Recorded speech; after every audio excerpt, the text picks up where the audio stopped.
Welcome to Deep Look, Ultiworld's weekly live show about everything going on in Ultimate. I'm your host, Keith Raynor, and I'm joined by Edward Stevens coming back to the show. Glad to have you back here, Edward, in lieu of Charlie, who's taking a much deserved, if still, he will be missed, vacation. Edward, glad to have you back. Thanks. Glad to be back. Disappointed that with Charlie gone and no big tournaments this weekend, I can't ruin his picks for him, but otherwise really happy to be here and fill in his shoes. Well, Edward being here means that we get to talk a little Summer League, because I know Edward is a big league head. I just played last night, and shout out to EMF, who's here early. He's shouting out E-Money. And EMF, if you're playing league, let us know how your record is, or anybody else in the chat. Let us know how your league is off to starting this summer. Edward, how's the league going for you? League's great. Athens Summer League is small enough that we all fit at the same field site every week, actually twice a week. So there's a lot of community love within it. Although there's only 6 teams, so you get tired of playing the same other 5 teams like 7 times during the season. But yeah, it's going great. I have my long-term captain partner, Lauren Baggett. It's a brilliant co-leader with me. We've been captaining together for years and years and years now, and we're currently in second place. So I feel good about where we're headed. What about you? Connor is first in league right now. Me, I'm in my first year captaining here in CUC, and I think this is the first time I've ever captained a summer league. Not the first time I've ever captained a team, but so far we haven't won any games per se. We haven't had more goals than the other team at the end of the game, but we are having a good time. We've been competitive. Like, we were at a nice lead on the top ranked team in the league last night, and you couldn't close it out, but things are getting better. Summer league, sometimes it's like gelling together and attendance, and you know what? Everybody makes the tournament. So we're really focused on the process. We really go deep into the roster. Everybody's a star, and we really believe that it's really about building, and we don't actually care about winning or losing. We think that'll just come along with the process and building up. I mean, we're just about building each other over on my team, I'd say. Wait, so you've already made the bracket? That's huge. Yes. Congratulations. Yeah, we've achieved so much. I mean, we made it to the postseason. I don't know if we've qualified for the bracket quite yet. Now, there was some big postseason action elsewhere going on in the Ultimate world. Namely, the Premier Ultimate League Championship weekend was just this past weekend. And Charlie was in attendance, as was a number of the folks from Ultiworld. But the champions, not the team I think everybody expected, the New York Gridlock, take down the Premier Ultimate League. Foolish for any of us to have ever bet against Gina and Manuela and Vale and company. They don't lose in the league. They don't lose in the league. So they went out and they trounced DC 16-10. Probably not a big enough margin to encapsulate just how dominant they were in this championship match. Yeah, they were big early on. I don't think DC got a break until like late in the second quarter. It was a complete performance out of New York. I mean, the throwing, it was a windy game. It was a hot game. And between the conditioning of Manu and Vale, who, every time we see them, they play like 3/4 of their team's points, if not more. And the crisp throwing in the wind of Manu, Vale, Gina, and I think Jolie Krebs could be included in that as well. They were pretty unstoppable. I mean, DC put Cammy Groom, Claire Trope, Carolyn Normile, Marie Perivier, Lisa Dang on those people, and just couldn't stop them. These are ace club defenders.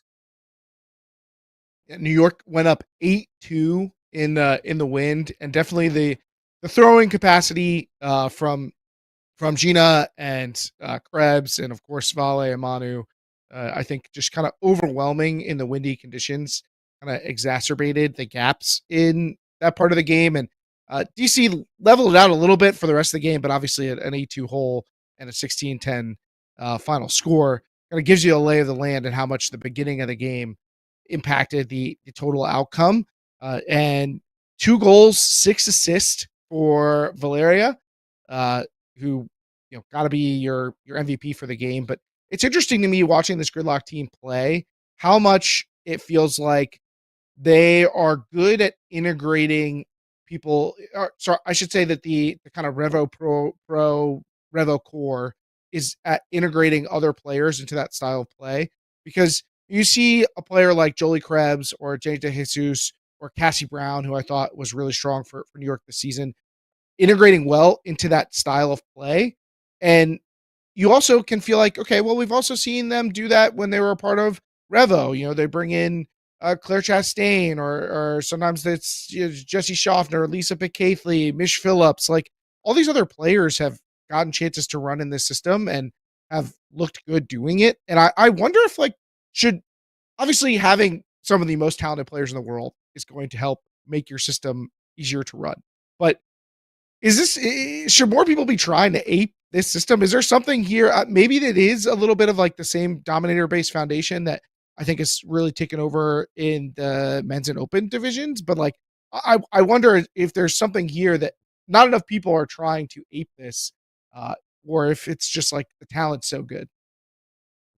That's a neat thought. And there's probably something in the system. And I assume by the system, you mean kind of the Revo way of working intensely on those small resets until a big swing or a big huck opens up. And I think that's part of it. I think that sort of gets at what maybe other offensive systems aren't doing enough of. But to me, the bigger key, and something that I hope more players are doing, is just getting the sheer number of reps that the Cardenas twins and Gina Cartagena are getting at a high level, throwing reps, cutting reps. They play year round. They've been doing it together for 10 years, and you see the payoff in how crisp they are throwing upwind. I mean, their discs are not turning over. We saw Claire Trope. Claire is an incredibly powerful thrower, wind up a forehand late in the game in the second half that went up into the air and then blew back 20 yards behind her. And as strong as a thrower as she is, that can still happen to her, where you don't see that happen to Mano. You don't see that happen to Vale. You don't see that happen to Gina Cartagena. And the little throws are all there. They know exactly where to position their body to be able to reach past the mark for those tiny little half-yard passes. And that comes from not drilling it necessarily in drills, but just getting practice time over and over and over. I mean, they're playing with Molly Brown. They're playing with, Gina's playing with Revu. The twins are playing with, I think it's called Makana is their team down in Colombia. They're playing with Team Colombia. They're playing in the PUL. They're playing at Windmill. Valeria was just in Amsterdam with the super team, and they're world traveling, getting high level reps everywhere they go. And I think the more players who play as much as possible, who invest in themselves as kind of putting ultimate Frisbee as a career, the more we're going to see that kind of throwing dominance. I think a good analog on the men's side is the way Rowan McDonald has put so much time into throwing and spending basically every day doing that. We see it pay off in game situations there as well.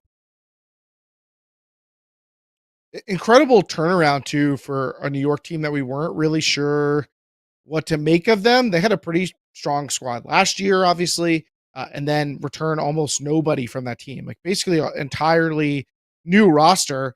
And yet they come out and they absolutely take care of business. I mean, neither of the semifinal games were close. Gridlock crushing the Torch by 9 and Shadow beating the Surge by 7. I mean, these were not particularly close games. So Gridlock, I mean, in their total season, they're going to have basically run the table, having beaten the Surge handily during the regular season, DC during the final, and Austin in semifinals. So their resume is pretty impeccable at this point, which is pretty impressive to me for a team that had so much turnover, that was kind of building from scratch in a lot of ways on the field, and with new leadership and coaches, there's some organizational carryover to help smooth out some of the like, oh, this is our first year in the league kind of thing that I think could catch teams off guard, kind of the pattern of organizing a season. They weren't in that mode, but they were basically putting together an entire new team on the field, and yet here they are taking care of a DC team that everybody would have had as the favorite based on their incredible regular season that came up one game short of being maybe what would have been the best season that we've seen from any team in the league, like with in line with what we saw from Revo when they were dominating the PUL. I think DC would have had a claim to that if they didn't run into a gridlock team that was fully prepared to crush them. Yeah, that was incredible. DC were a buzzsaw throughout the regular season and again into the semifinal. What do you like? How do you assess DC's season at this point? Like, what do you grade them? I mean, the expectations were high coming into the year. I'd say they were the preseason favorite. But I mean, because the expectations are so high and you have such a deflating end to the season, I don't want to take away everything that they accomplished in the year. But it's a short season. It's like you don't play that many games, and that adds even more weight to these last two games. And if they had been in it really tight, I might feel differently. But like, I don't know, like B minus, C plus, like yeah, the coursework was good during the season, but you came to the final exam and bombed it. It's tough to be super excited about that given the talent and experience on this team. And I'm interested in getting your grade potentially too, but I also want to know like what are we thinking of DC? I mean, this is back-to-back years that they came into the final ostensibly the favorite, and then you add in the during the club season, a lot of the players from this team carry over to Scandal. They also lose the final. I mean, are you worried about DC? Is their ability to close? What's going on here? I just don't know who is coming in to perform the Heimlich maneuver when they need it. Clearly, they have an issue where they got to get something out of their system at the last second, and they haven't been able to do it. And we've seen their season completely fizzle out when it has been full of promise in PUL and in club. And where does the step up come from? Who is going to dig and find that last little gear and determination? We saw it from New York. We saw lots of players. Nina Finley had a great game. Jolie Krebs, I mentioned her name earlier, but was on fire yet again during championship weekend. Jolene Zhang was really awesome.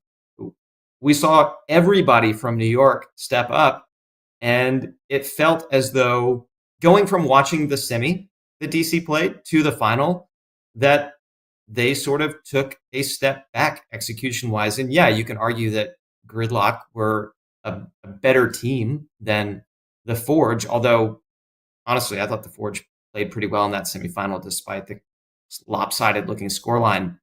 But if you're DC, show up ready to play better than you played the day before. Show up knowing that everything you did all season long was on tape. Show up knowing that you're going to play the Cardenas twins. Show up knowing that Jolie Krebs is coming off a Callahan season. Show up knowing that all of these exist players are leveling up their game every year in club and want it.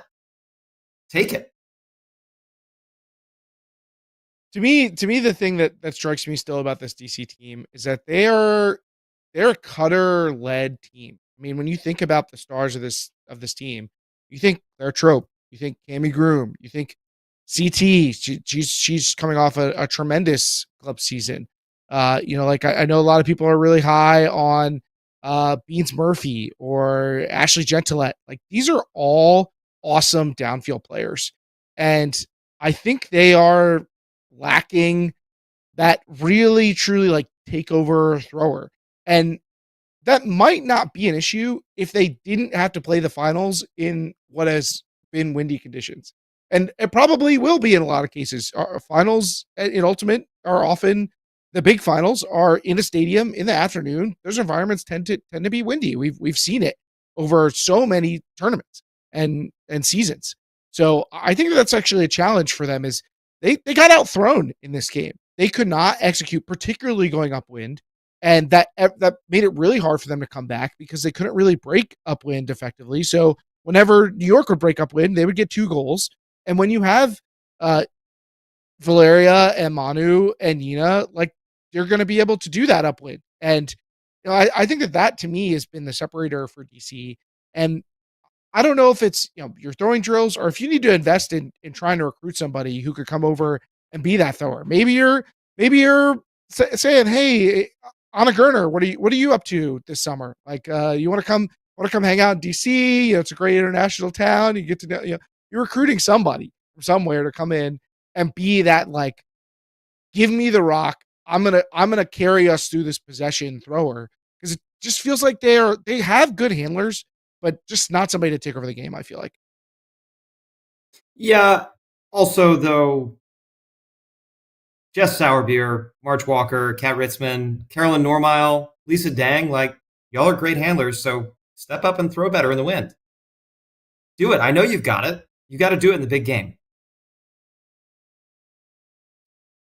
All in all, a interesting championship weekend. Didn't quite get the most compelling games. The story on the torch, exciting for them to qualify, but they were not able to keep up with the tough competition once they arrived. I thought maybe the Heat might help them. It certainly helped them get that big upset over Raleigh, but it was not enough to even the playing field. And the Surge, I mean, to me, they just felt like the bronze medal team. They felt like they were a step behind DC and New York pretty much throughout. So I think this kind of shook out the way I would have thought on the lines below the final. Obviously, the way the final went was shocking to me, and I think to a lot of people. But that's where I think my final notes are.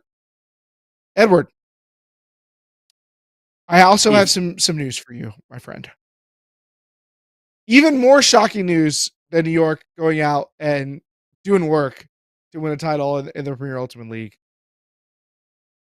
The Detroit Mechanix won an Ultimate Frisbee contest against another Ultimate Frisbee team in the league, an official regular season match. They scored more goals than the team that they were playing against. I can't believe it.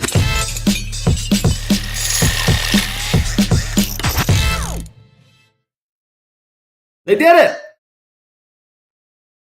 Go Mechanix. I mean, it's like, there was, I will say, there were some early rumblings about this game, mostly because of the total lack of talent that Pittsburgh was going to be sending out there, missing a lot of their roster. But I mean, they had to go out there and win that game, and they did so soundly. They win by 11, 81 games. 81 games.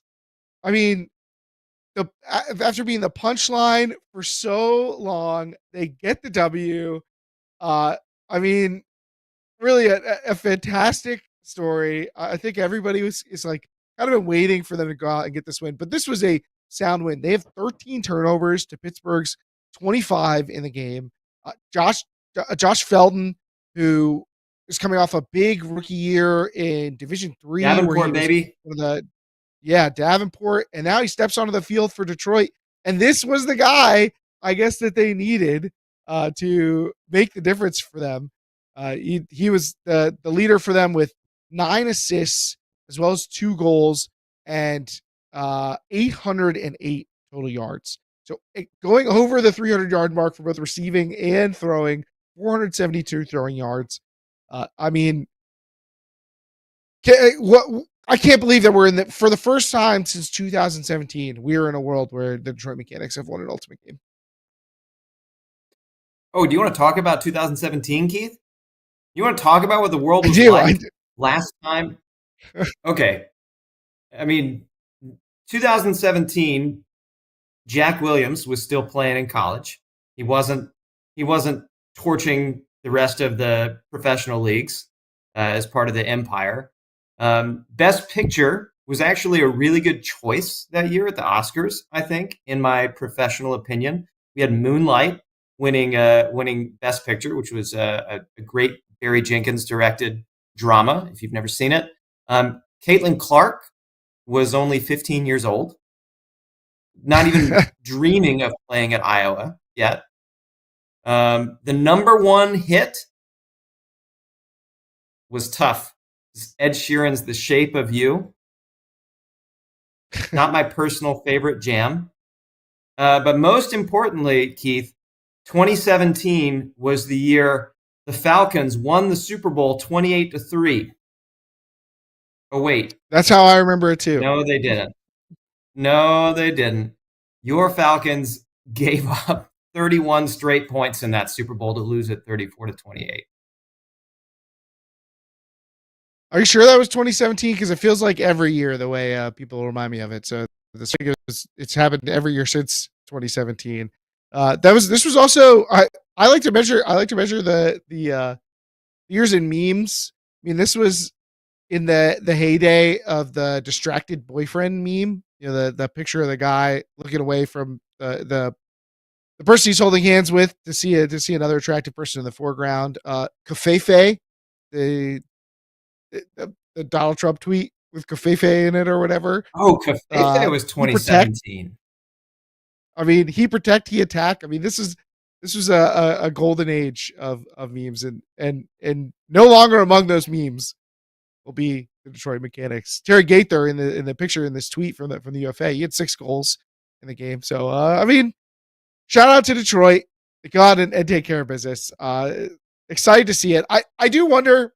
I mean, obviously, you got to win a game eventually. You want to win a game, but like, I feel like they have to hit the turnaround button now and become like a real team, because now if you're bad, there's not even the streak to attach to. You're Dallas or whatever, you know, like. Detroit is not Dallas. Detroit is very much not Dallas. Dallas could never have almost hit an NBA season's worth of losing games in a row. As a matter of fact, I think that was probably the motivating factor for Detroit. Like, you lose 81, you're like, oh, please don't let this be a full NBA season. I think we actually have a tweet about the number that was their hard stop. We could bring it up on the screen. Yeah, and now this is the year in like incredible, unlikely events, you know, trends being broken from our own Sasha Vogel, who is a host on Double Overtime, where they will assuredly be talking about both the topics that we just went through. They're big Mechanix fans over there, and they will obviously be talking about the PUL Championship in depth. So be sure to check out Double Overtime when that episode drops. But you could see Sasha laying out the streaks and the trends that changed this year. Well, I remember there used to be jokes like, what's going to happen first? UNC Pleiades loses or Empire wins. And they came real close together. They came close together. You have the UNC sweep being broken. No fourth consecutive sweep. The Tempest missed out on the WL Championship weekend altogether after winning the league. Carl Endzone. That's the least believable one to me. I feel like I need more evidence to know that really happened. He definitely does. I heard even through a scuba, which is wild. Let's shout out Crazy Carl. What I want to know is, like, we could probably put all of those things into a distracted boyfriend meme as the upset girlfriend. But what would be the new like streak in the ultimate world that's the other woman on the street in that famous 2017 Oh meme? yeah. What would be the new streak? We need graphics on this stat. Anybody in the chat, if you want to make a new distracted boyfriend meme, you put Sasha's tweet on the upset girlfriend, put the Frisbee world on the boyfriend, and then what do we have? What's the thing? I mean, the Pleiades I'm trying to think of streak is a big one. I'm trying to think of a thing that Ultimate can't quit, like talking about the Olympics, or like thinking we're really getting in, or asking about how X, Y, and Z pro athletes would do in Ultimate. Like, I'm trying to think of these things that we just can't give up. Our meme, the meme meister himself, EMF in the chat's gonna marinate on that for a little bit. we are going to get ready for our trivia question of the week. But before we get to it, make sure, if you are hyped about the mechanics, if you're excited about the mechanics, why don't you show it with a little thumbs up down below? Let them know that you are thrilled that they finally got that win. We got to get to at least 81 thumbs up. We got to. And then we'll do trivia question of the week. 81 thumbs. Let's go.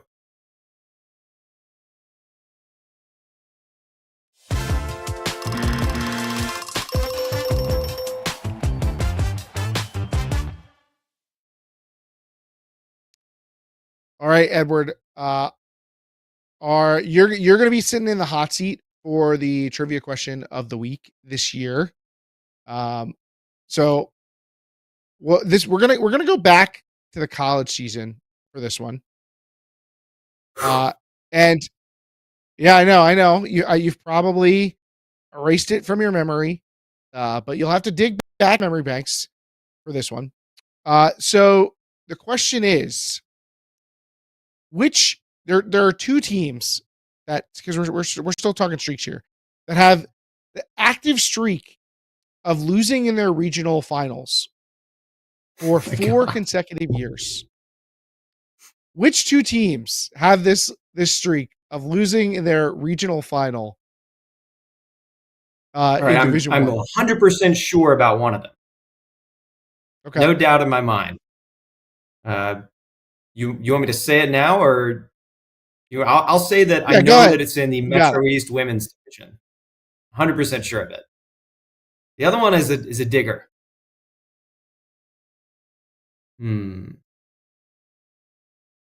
Folks in the chat can think about their answers. The longest active losing in finals at regional streak in Division 1.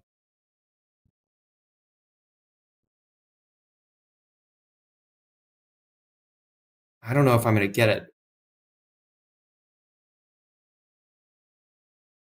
We're at 5 consecutive years of these two teams losing in finals. 5. Yeah. All right. So the Metro East is not correct. Do you want to tap out, or you got to guess? Really? I thought Yale had lost 4 consecutive times to SUNY B. They have, but they're not. There's somebody with 5. It's 2 teams with 5. Okay. Oh, but we're in D1 men's. I think that's the key. All right. I'm gonna say that Carleton is one of them, and the other is Cal Berkeley. Those are my answers. How'd I do? Interesting. All right. So Carleton, not a terrible guess, but they actually won over Minnesota last season. Not the season that just happened, but in 2023.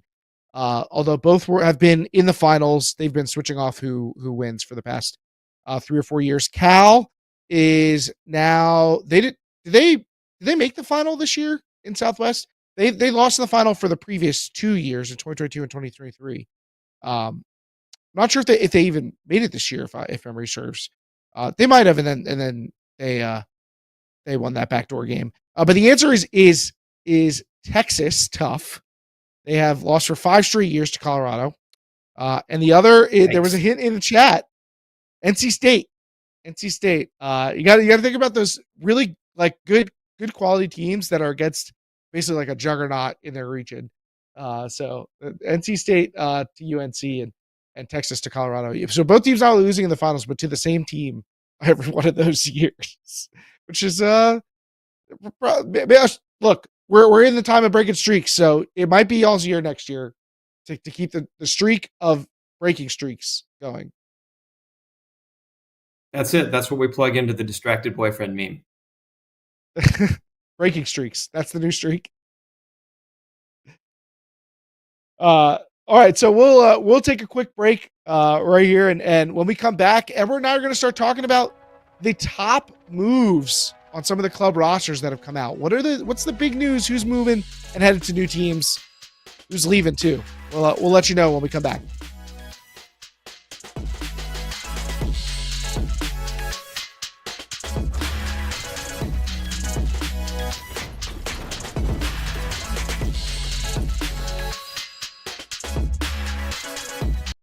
Hey, this is Robin Fennig. One of the only things that we have to bring to an ultimate tournament are our cleats. And every player has a cleat story, right? Mine took place in 2022 when Noise slayed our regional rival Dragon Thrust on Universe Point in a rainy semifinal at the USA Ultimate Club Championships. In my Tokays, I didn't have to change a single thing about how I cut to get open for resets. I was so lost in the moment that I didn't even know it was Universe Point when I threw the game-winning huck to Dylan DeClerc. Tokay cleats are specifically designed for Ultimate, with a cleat pattern for the game's sharp cuts and a durable, breathable, supportive build to keep your feet and ankles protected and comfortable for longer. That's why I've been using them for over 6 years. They're my best ally in the field. You put your best self on the field, so make sure you're bringing the best with you at tokayultimate.com. That's TOKAY-ultimate.com. Tokay, sky the limits. Heads up, Breakmark now has sublimated 5-panel hat. You can get the hat and their famous reversible free with the purchase of one of their 3-piece team bundles, starting at just $85. Get all the details at breakmark.com.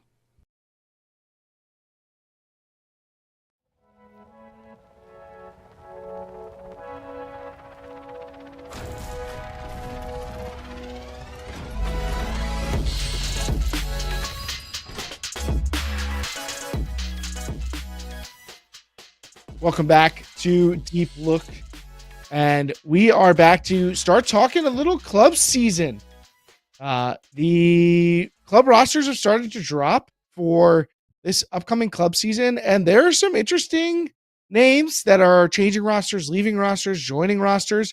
The club carousel. I don't know. Do we have a name for this? You know, in college football, it's the transfer portal, but in major pro sports, it's like free agency or whatnot. I don't know. We need a catchy name in Ultimate for this period of time where we're starting to find out who's changing rosters. But whatever it is, we're in that period of time, and that's leading to some excitement. So, Edward, I want to talk with you about what are the biggest things to know as far as who is joining some of these new club teams. Where's the buzz in this club preseason?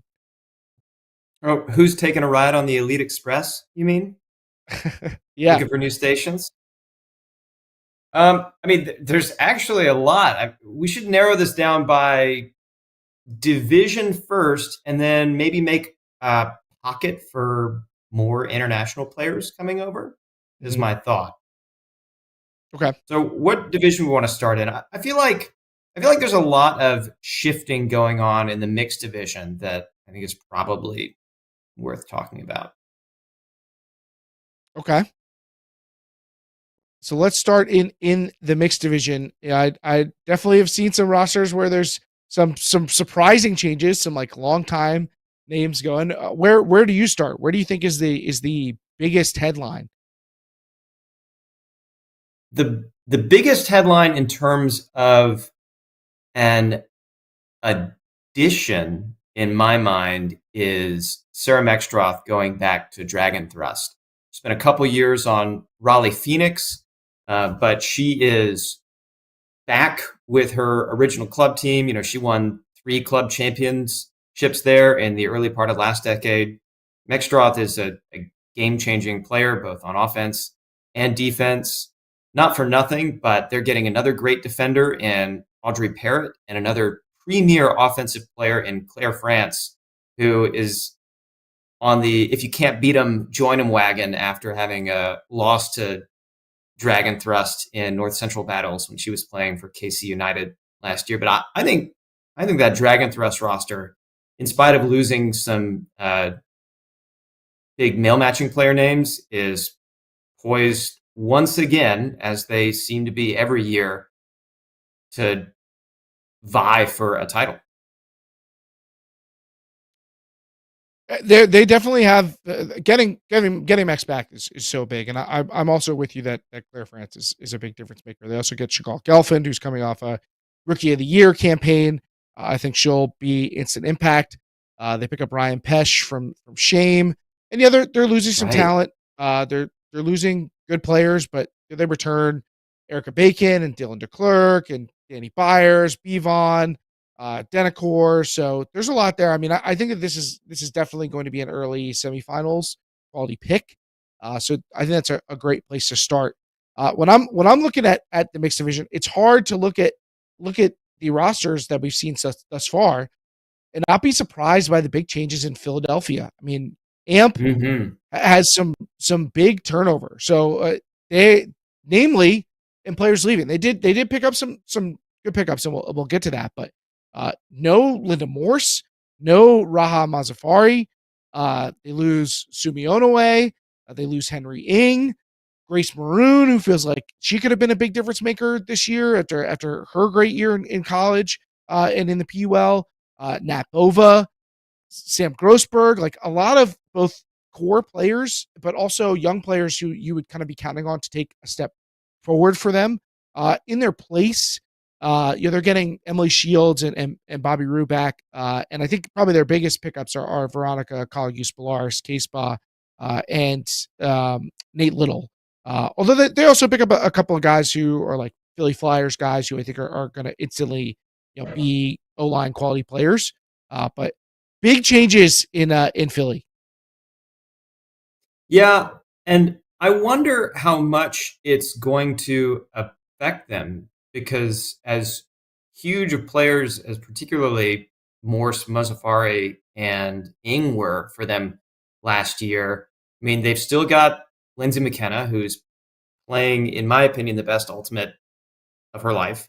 They still got Liz Hart, who, despite Philly Surge losing in the PUL semifinal, looked phenomenal in that game. Del Rico Johnson looked very strong when I saw him at the Team USA tryouts. And Paul Owens was on a heater all of last year and appears to still be.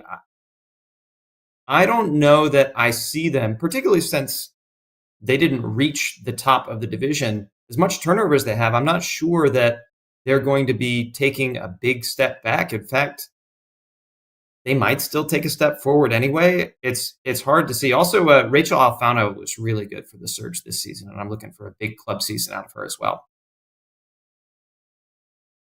Or where's the next stop for you? What's the next big news in the mixed division? One more mixed division team I want to look at is Boston Slow. I feel like they have a few really good pickups. So they've gotten both McNaughtons back from the Bay Area. That's a big addition there. Amber Sinecrope is playing for them. That's huge. They add Jack Carrero and Jay Cruz, who were playing in the single gender divisions last year. They still got Aaron Ree. And in my opinion, one of the biggest pickups in all of mixed, outside of Mexstroth going back to Dragon Thrust, is getting Yuga Zhao from Boston Brute Squad. Yuga is a force. Great cutting, great lefty throwing, great defense, does it all. And they still keep Peter Pryl, Liv Hampton. This is a good team. Kind of a dark horse title contender, in my opinion, just based on the roster. I thought that you were just missing on Yuga Zhao, but then I realized you were just slow rolling for the big reveal. Shout out Metro East. Gotta rep the Metro East. And I think Zhao and I think Jack Carrero is like a great fill in for Ben Field, who was really good for them last year and isn't returning this year.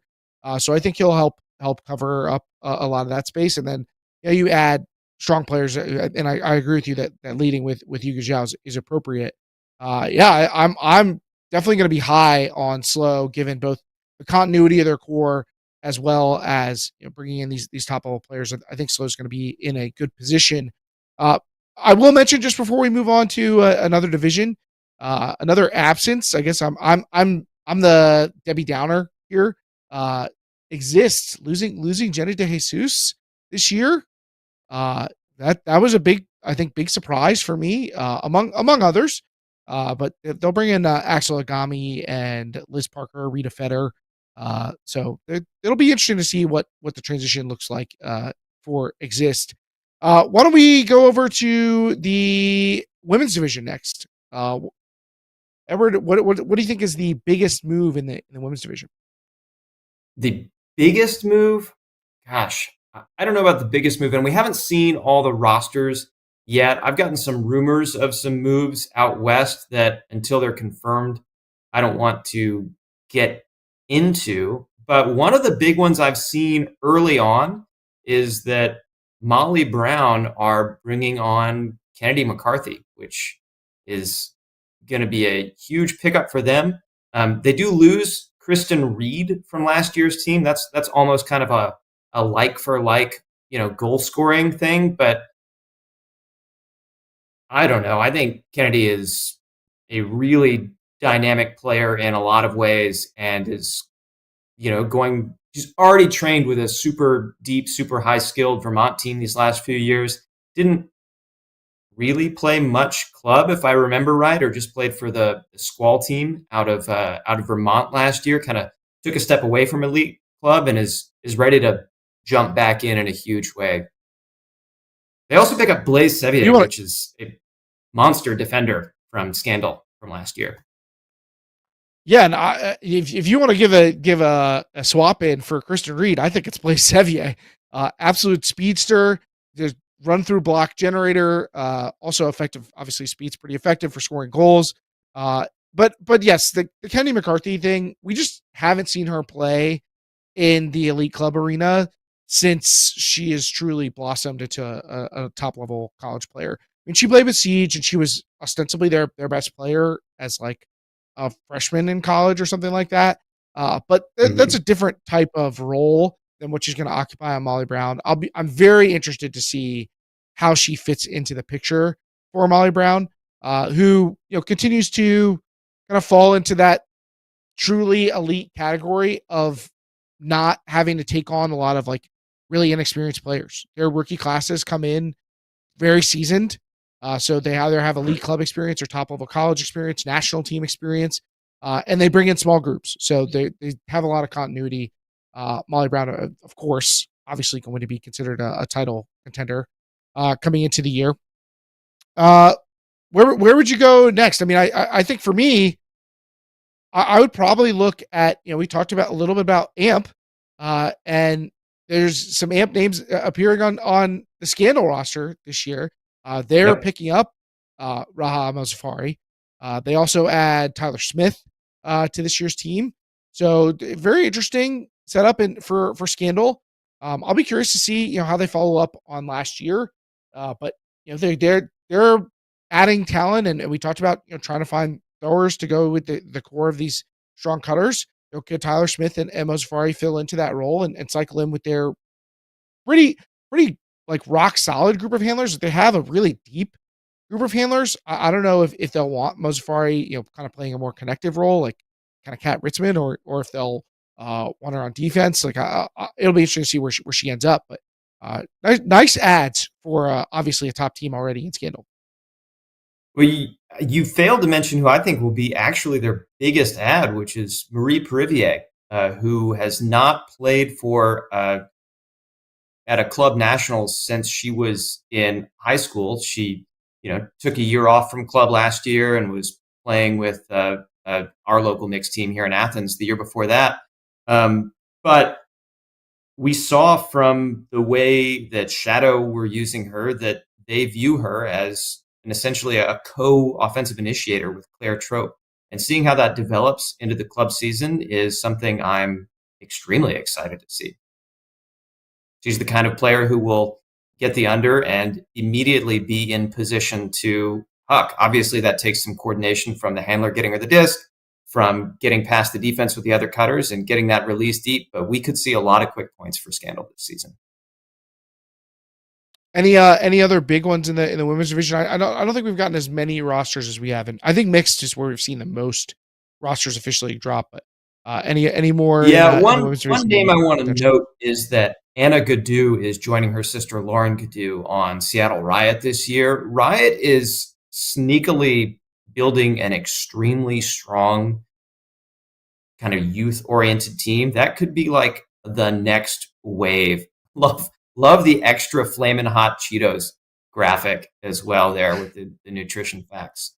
I think we're going to see some pretty interesting things out of Riot this year. And not only, this is a great transition from Scandal, not only are they picking up Anna Gadu, who's not from Scandal. But Jamie Erickson had a really nice season with Scandal last year, getting big minutes on their D-line, and is going back to Riot, where she had kind of made her club career. So this, I mean, I don't know if this is quite a semifinals level team yet, but projecting development, I can see it this year potentially, whereas I couldn't last year. I love the way this is shaping up for Riot.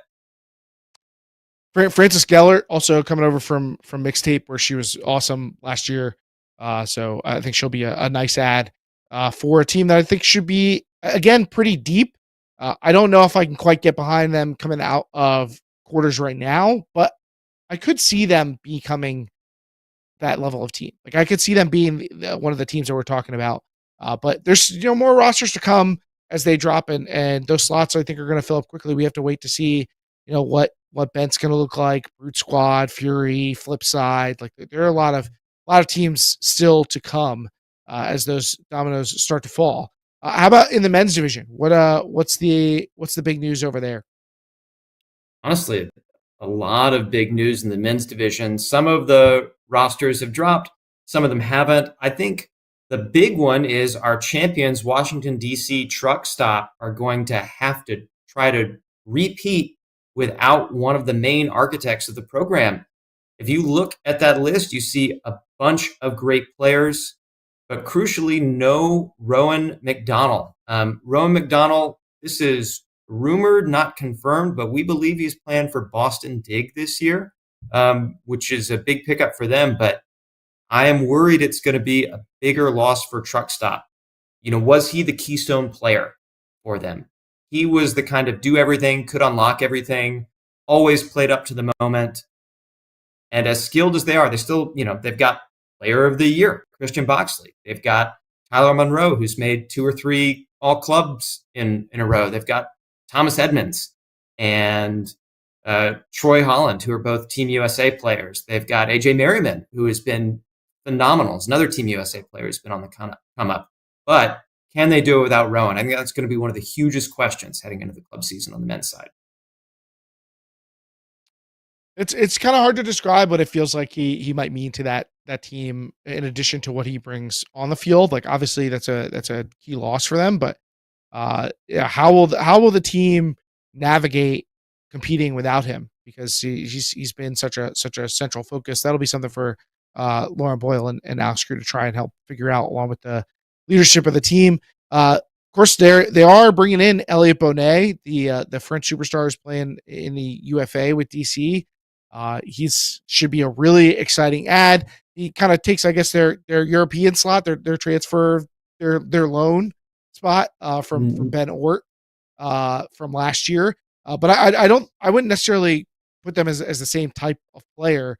I think Bonet is a bit more of like an electrifying offensive presence, when I think of Ort as more of like a play finisher.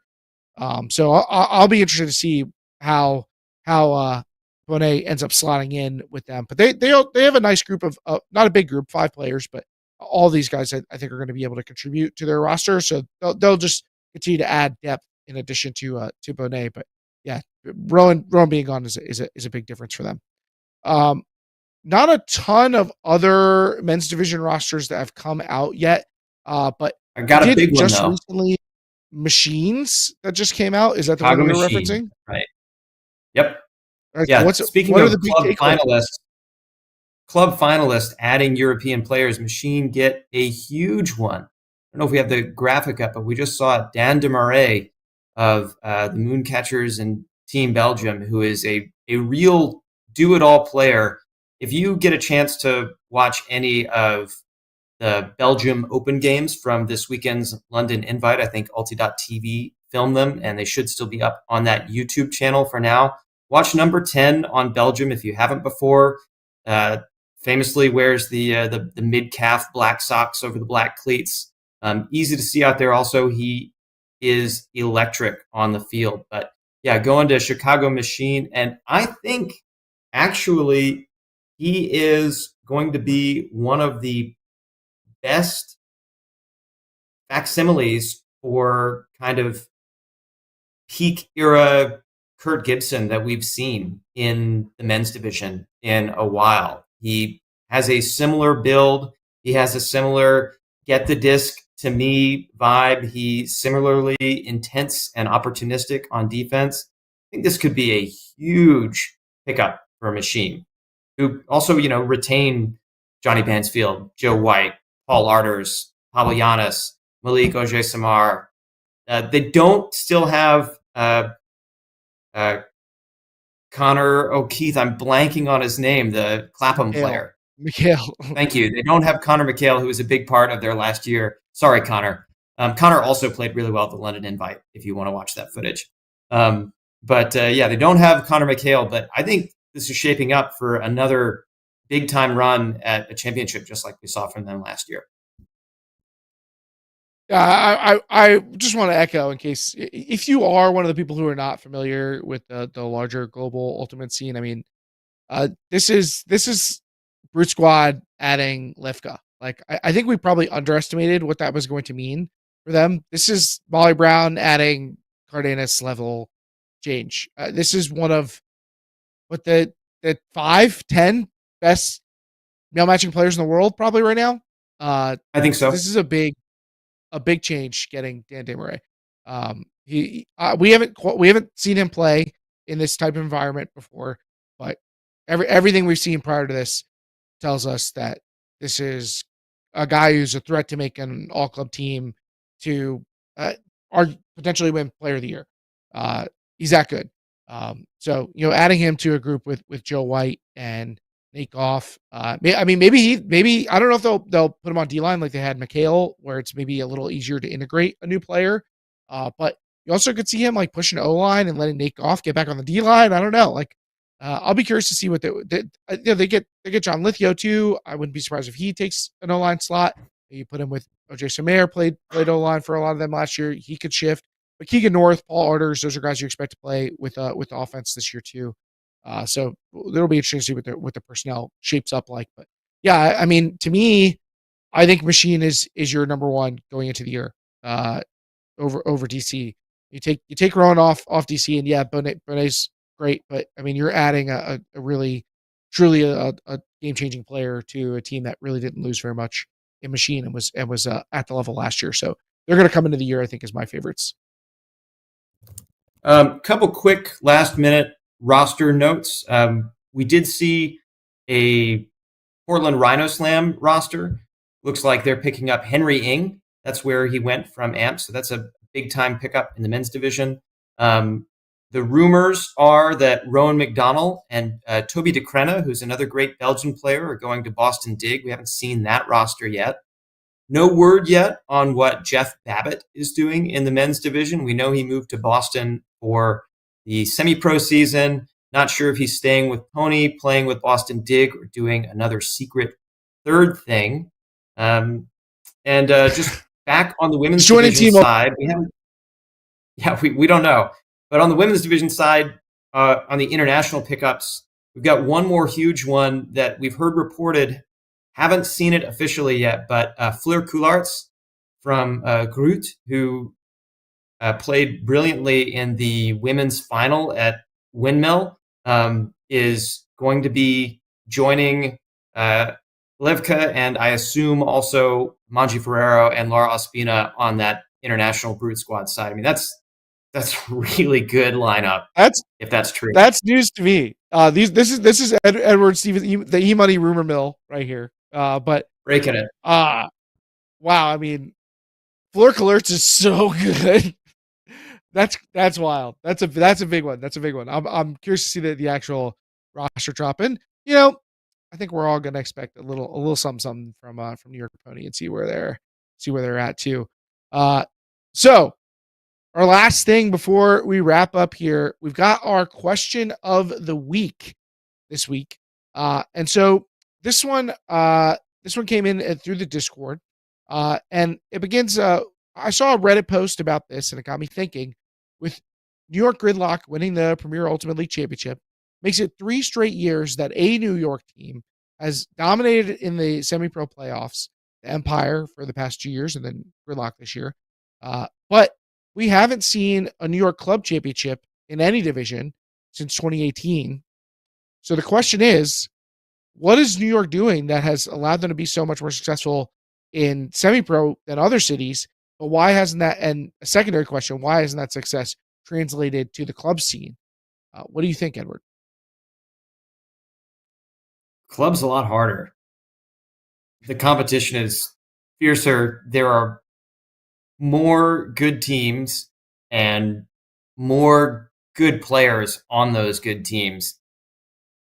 And I also think there is maybe just a key difference in having to prepare for one game where you know who you're going to play, maximum 2 games if it's championship weekend, and you have like one variable about who you're going to, if you win your semi, who you're going to get in the final. That is really different than heading into a national tournament and only having 3 games on your schedule that you can count on, and having 3 or 4 more against who knows when, all coming one after the other, and having to win that. I mean, I don't know what makes one good at one of those types of prep and not quite as good at the other. There's so much more random variation and so much more pressure in kind of a club tournament 4-day weekend than there is over a 3-month semi-pro season, 6-month semi-pro season. I also think that the semi-pro seasons are less committal because you are playing one-off games, and there's some liberty with whether or not you have to travel with teams in semi-pro. Road rosters are typically a little thinner than home rosters, and I think that makes it easier to commit to traveling talent coming in, folks who maybe don't live in the area.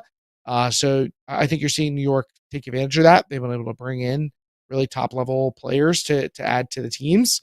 And there's part of me that thinks it's like a small sample size kind of thing.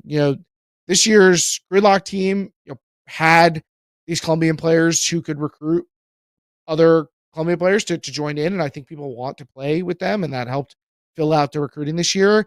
And meanwhile, Pony has had a couple of tough luck situations. Yes, in part because it's harder to win in the club division than it is in semi-pro, but they've had a couple of players get hurt and things like that have impacted their ability to finish off the regular season in club. But that hasn't necessarily affected them in the same way in the semi-pro circuit. Like, there hasn't been a lot of major injuries, I think, during Empire's run, and that is a stark contrast with what you've seen from Pony. So I think a little bit is kind of coincidence / luck for the two as to why you aren't seeing that direct crossover. But also, Bent in the women's division has had to split with Exist, and that group has provided some of the talent for Gridlock, and then you've seen them recruiting players from Philly and DC and the like. So that's all part of it being, especially in the Premier Ultimate League where the season is really short. I mean, it's like 6 games or whatever. It's not that much to commit to. So it's a lot easier to be on that. I think that's kind of how I would look at it as the explanation for that phenomenon, as it were. Any final thoughts, Edward? On the difference between club and semi-pro, just that I think particularly with the difference in rules between UFA and club, it's not so much different between UL and club, but give Benyat a big field to run on and Jack Williams big spaces to throw to, and you've got a pretty good formula for success. It's harder to throw extra defenders in the lanes. It's harder to throw extra help defenders deep. It's easier to, launch a 75-yard throw and not have to worry about the sidelines getting in the way. I think that plays into it as well, at least on the men's side. All right. Well, I appreciate you coming on the episode, Edward. That's going to wrap it up for this week's Deep Look. Make sure that you like and subscribe to the episode. We greatly appreciate the support, and it costs you nothing to show some love and help us out. Sub bonus, I'm going to be joined by Jenna Weiner to talk about kind of the state, the 10,000-foot view of the Western Ultimate League and Premier Ultimate League, these young leagues that have come up. We'll be doing that at 7:30 p.m. Eastern in the Discord. So I hope to see you there. Edward, maybe you'll be able to join us? Sorry, playing Summer League tonight. Got to go spread some joy and love out on the field. All right, well, for the rest of you who don't have league, we will see you there. Thanks for joining us on Deep Look. We'll catch you next week.